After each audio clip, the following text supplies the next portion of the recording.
వేదికను అలంకరించిన పెద్దలు, ఆత్మీయ సోదర సోదరిమణులారా,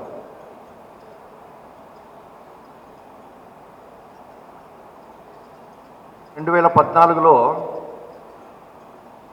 ఒక పెద్దల సమావేశం జరిగింది. వాళ్ళ పెద్ద మిలిటరీ ఆఫీసర్ అడిగాడు ప్రశ్న, మన దేశం ముందు ఉండేటువంటి సమస్యలు ఏంటి అని చెప్పేసి అడిగాడు.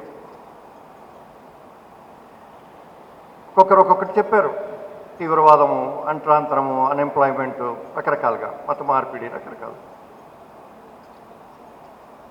అన్నీ అయ్యాక ఆయన చెప్పాడు, మీరు చెప్పినవన్నీ కరెక్టే, కానీ దానికంటే ఇంకొక పెద్ద ప్రాబ్లం ఉంది. Not knowing the problem as the problem is the biggest problem అని చెప్పేసి అంటాడు. తన ముందు ఉండేటువంటి సమస్య అని చెప్పేసి తెలియకపోవడం ఏదైతుందో ఇది అతిపెద్ద సమస్య. ఇది సమస్య అని చెప్పేసి తెలిసినప్పుడు దానికి కావలసినటువంటి పరిష్కారాన్ని వెతుక్కుంటారో, అది సమస్య అని చెప్పేసి అర్థం కాకపోతే వదిలేస్తాడు. ఆరోగ్యానికి సంబంధించినటువంటి అనేక విషయాలు మనం ఉదయం నుంచి చర్చించుకున్నాం. దాని యొక్క పరిధిని కాస్త పెంచి దేశం గురించి కూడా కాస్త ఆలోచిద్దాం. ఆరోగ్య భారతి కార్యక్రమానికి పిలిచారు కాబట్టి రెండో మూడో నా దృష్టిలో ఉండేటువంటివి, నా జీవితంలో చూసినటువంటి 2-3 ఉదాహరణలు చెప్తాను. నేను విజయవాడలో ప్రాక్టీసింగ్ డాక్టర్ ఒక ఆయన సర్జన్, ఆయన దగ్గరికి వెళ్ళాము. మేము చిన్న విషయమే, నందిగామ, జగ్గేపేట, తిరువూరు ఆపరేషన్స్ చేసేసి 1:30-2ంటికి వచ్చాడు ఆయన. ఇంత పేషెంట్స్ వెయిట్ చేస్తున్నాడు. ఆకలిస్తుంది, ఆయన ఉదయాన్నే బయలుదేరి వెళ్ళాడు. ఇప్పుడు నేరుగా పైకి వెళ్ళిపోవచ్చు ఆయన చెప్పాడు. 2 గంటల నుంచి 3 గంటల నుంచి పేషెంట్స్ వెయిట్ చేస్తుంటారు. ఒక నిమిషం నేను ఆగి, ఉదయాన్నే వెళ్ళాను, నేను ఆపరేషన్స్ 4 చేసి వచ్చాను కాబట్టి ఒక్కసారి కాస్త ఫ్రెష్ అయ్యి భోన్ చేసి ఒక 20 నిమిషాల్లో వస్తాను, కాస్త వెయిట్ చేయండి. ఈ చిన్న మాట నేను చెప్పిన కారణంగా అప్పటి వరకు ఆ 2 గంటల పాటు వెయిట్ చేసినటువంటి అలసట మొత్తం వాళ్ళకి తీరిపోయింది. అదే వాళ్ళ ముందు నుంచి నేను నడుచుకుంటూ పైకి వెళ్ళిపోయి అరగంట తర్వాత వచ్చినప్పటికీ వాళ్ళ మనసులో ఎలాంటి ఫీలింగ్ ఉంటుంది, దీన్ని నేను అర్థం చేసుకున్నాను, చెప్పడం ప్రారంభించాను. విషయం చిన్నదండి. అబ్దుల్ కలాం యొక్క జీవితంలో చివరి రోజున షిల్లాంగ్లో ఐఐఎంలో మాట్లాడడానికి వెళ్తున్నప్పుడు గౌహతిలో ఫ్లైట్ దిగి షిల్లాంగ్ వరకు వెళ్ళేటువంటి సమయంలో తన ముందు ఉండేటువంటి సెక్యూరిటీ వ్యాన్లో తనకు సెక్యూరిటీ కోసం నిలబడ్డటువంటి సోల్జర్ ఎవరైతే ఉన్నారో అతన్ని కూర్చోమని చెప్పడం కోసం చాలా ప్రయత్నం చేశాడు. పక్కవారికి చెప్పారు, మెసేజ్ చేయి, కూర్చోమని, ఎందుకు 3 గంటలు నిలబడతాడని చెప్పేసి. వెళ్ళలేదు, మెసేజ్ అందలేదు, బట్ నిలబడే ఉన్నాడు.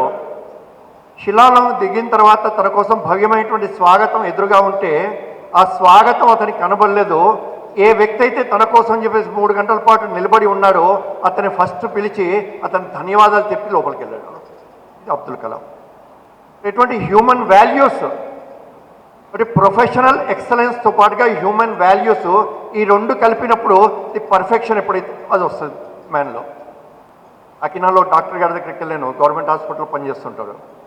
ఆయన ఎక్స్పీరియన్స్ చెప్పాడు. ఆయన మధ్యాహ్నం 1:30-2ంటికి హాస్పిటల్ నుంచి బయటికి వస్తుండేటువంటి సమయంలో ఒక చిన్న పిల్లవాడు, చొక్కా కూడా సరిగ్గా లేదు, చిన్న నెక్కరేసుకున్నాడు, 8-9 సంవత్సరాల వయసు ఉంటుంది. అతను పరిగెత్తుకుంటూ వచ్చాడు. డాక్టర్ గారిని అడిగాడు, డాక్టర్ గారు మీరు డాక్టరేనా అని చెప్పేసి. ఓటు ఉంది, పైన స్టెథోస్కోప్ ఉంది. అవును నేను డాక్టరే అన్నాడు. మీరు దేనికైనా మందు ఇస్తారా? దేనికైనా ఇస్తాను బాబు, ఏం కావాలి నీకు అన్నాడు.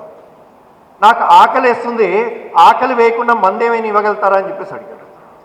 ఎంతో ఒత్తిడితోని అలసిపోయినటువంటి డాక్టర్కి ఒక్క నిమిషం ఆగాడు. చదువుకున్నటువంటి మనకి ఇట్లాంటి ప్రశ్న వేయాలనుకుంటే ఆలోచన మనకు రాదండి. కానీ ఆ పిల్లవాడికి ఉండేటువంటి ఆకలి ఇట్లాంటి ప్రశ్న వేయించింది. డాక్టర్ మనసు మారింది, నా జీవితంలో ఏదో ఒకటి చేయాలని చెప్పేసి అనుకున్నాడు. అంటే మన యొక్క జీవితంలో కూడా ఒక టీచర్ కానీ ఒక డాక్టర్ కానీ ఆ విధంగా అనేక సందర్భాల్లో మన యొక్క లైఫ్లో ఒక చిన్న ప్రేరణను ఇచ్చేటువంటి, ఇన్స్పైర్ చేసేటువంటి, డైరెక్షన్ ఇచ్చేటువంటి అనేక సందర్భాలు ఉంటాయి. ఆ సందర్భాలు అప్పటి వరకు మన యొక్క సక్సెస్ఫుల్ లైఫ్ని కాస్త మార్చి lead a more a purposeful and meaningful life అండి. నెల్లూరులో మన యొక్క సేవాభారతి తరఫున నిర్వహించేటువంటి జయభారత్ హాస్పిటల్ అని ఉంది. 150 పడకల హాస్పిటల్ అది. 10 బెడెడ్ ఆరోగ్యశ్రీ యానాదుల కోసం ఉంది. మన డాక్టర్స్ అనుకున్నారు ఆ జిల్లాలో యానాదులు ఎక్కువ మంది ఉంటారు ఎస్టీస్లో. మరి యానాదుల్లో ఉండేటువంటి గర్భవతి స్త్రీలు ఎవరైతే ఉన్నారో వాళ్ళకి సీమంత కార్యక్రమం చేయాలని చెప్పేసి వాళ్ళ జీవితంలో వాళ్ళు ఎప్పుడు చూడలేదు, వాళ్ళకి తెలియదు కూడా. మరి మొత్తానికి మన కార్యకర్తలు అక్కడ ఉండేటువంటి వాలంటీర్స్ ఐడెంటిఫై చేశారు. ఒక 56-57 మందిని ఐడెంటిఫై చేశారు. వాళ్ళని పిలిచారు. పలానా రోజున సీమంతం కార్యక్రమం అని చెప్పేసి హాస్పిటల్లో ఉండేటువంటి హాల్లో వాళ్ళందరినీ కూడా కూర్చోబెట్టారు. డాక్టర్స్ యొక్క కుటుంబాలు, కమిటీ యొక్క కుటుంబాలు, మన కార్యకర్తల యొక్క కుటుంబాలు, సంఘ కార్యకర్తల కుటుంబాలు వాళ్ళు వచ్చారు. ఉన్న దాంట్లో కాస్త మంచి బట్టలు వేసుకొని వచ్చారు, బంగారు ఆభరణాలు పెట్టుకొని వచ్చారు. కుర్చీలో కూర్చున్నటువంటి గర్భవతుల స్త్రీలు ఎవరైతున్నారో వాళ్ళందరూ కూర్చున్న తర్వాత వాళ్ళ కాళ్ళకి పారాని రాసి బొట్టు పెట్టి బట్టలు పెట్టారు. జీవితంలో మొదటిసారి ఆ వీధుల్లో మేము తిరుగుతుంటే వీళ్ళు ఏదో దొంగతనాన్ని చేయడానికి వచ్చారేమో అని చెప్పేసి చూసేటువంటి వాళ్ళు ఈ రోజున మా కాళ్ళకి పారాని రాసి బొట్టు పెట్టి బట్టలు పెట్టి తోబుట్టుగా భావిస్తుంటే it's the change in my life. చేస్తున్న వాళ్ళకి చూస్తున్న వాళ్ళకి ఎంతో తృప్తి కలిగింది. అప్పటి వరకు తన వీధిలో వెళ్తున్నటువంటి యానాది వాళ్ళు ఎవరైనా వెళ్తుంటే చూసేటువంటి దృష్టి ఈ కుటుంబంలో ఉండేటువంటి వాళ్ళకు కూడా మారిపోయింది. ఒక తోబుట్టుగా చూడడం ప్రారంభం. ఇక్కడ సేవ అనేటువంటిది కేవలం సేవ కోసం కాదు, ఆ సేవ అనేటువంటిది హృదయంలో పరివర్తన కోసం. మహారాష్ట్రలో Vivekananda hospital, doctor Hedgewar hospital ఉన్నాయి లాతూర్లో. ఇక్కడ ప్రొఫెషన్గా కాదండి, డాక్టర్ అశోక్ కుగడే గారు అని చెప్పేసి లైఫ్ మిషన్ అది.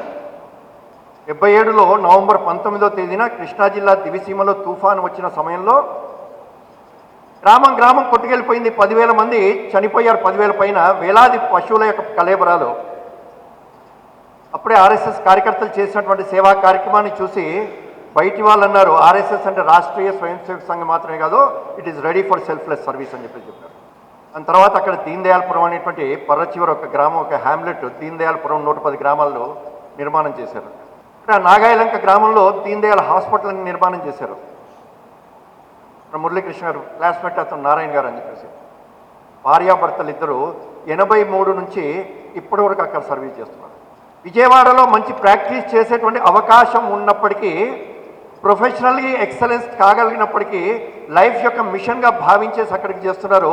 వాళ్ళు కూడా ఇప్పుడు ఆరోగ్య భారతి కార్యకర్తలు ఆంధ్రప్రదేశ్లో వాటి యొక్క లైఫ్కి ఒక డైరెక్షన్ దొరికింది సంఘం ద్వారా. అంటే it is not just a successful life, it is more a meaningful and purposeful life. ఈ సమాజం ముందుండేటువంటి సమస్యల్ని అర్థము చేసుకొని దానికి కావలసినటువంటి పరిష్కారాన్ని ఇచ్చేటువంటి దిశ. ప్రాబ్లమ్స్ని చూసుకోవడం మాత్రమే కాదు, ఆ ప్రాబ్లమ్స్ సంబంధించినటువంటి సొల్యూషన్స్ వెతికేటువంటి స్థితి. డాక్టర్స్ మనందరం కూడా ఫిజిక్స్ చదువుకుంటాం తప్పకుండా. ఫిజిక్స్లో లైట్ అనేటువంటి చాప్టర్ ఉందండి, ఉంటుందా లేదా? డార్క్నెస్ చాప్టర్ ఉందండి, డార్క్నెస్ లేదండి. హీట్ అనే చాప్టర్ ఉందండి, అంటే కోల్డ్ అనేటువంటి చాప్టర్ ఉంది. అంటే absence of light is darkness, absence of heat is cold. ఏదైనా హాల్లో చీకటిగా ఉన్నట్టయితే ఆ చీకటిని పారద్రోలాలంటే ఏం చేయాలి? బట్ లైట్ వెలిగించడము, చీకటిని పారద్రోలడము రెండు వేరైనా ఒకటేనా? ఒకటే. ఎక్కడైతే లైట్ వెలిగించామో చీకటి అనేటువంటి చాలా సత్యం లేదు అక్కడ. దానికోసం మళ్ళీ వేరే ప్రయత్నం చేయగలదు.